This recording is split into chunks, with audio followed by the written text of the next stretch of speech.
भद्रक जिला बंद थाना अंचल रजपर्व अवसर घटी एक हृदय विदारक घटना। पारिवारिक कलह को केन्द्र कर जड़े 25 वर्षीय युवक निज जन्मदात्री मां को निर्मम भाव हत्या करथिबा अभियोग होइछि। ए घटना समग्र अंचल चांचल्य सृष्टि करिछि।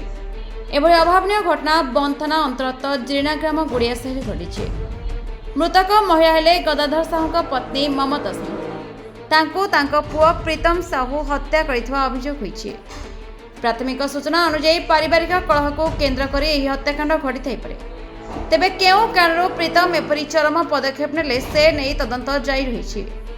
घटना पर स्थानीय अंचल उत्तेजना और शोकर छाया खेली जाता।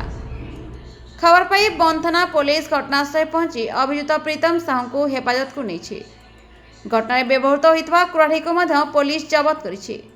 परे अभियुक्त को गिरफ्त कर थाना को निया बेले पचराउचरा कर पवित्र रज पर्व समय घटी जघन्य हत्याकांड स्थानीय लोक स्तब्ध कर जड़े पुओ कहीं निज मां को हत्या कला, पारिवारिक विवादर प्रकृत कारण कौन था एवं यह पछे अन्य कौन कारण रही कि नहीं से सबू दिग को नहीं पुलिस तदंत चलाई।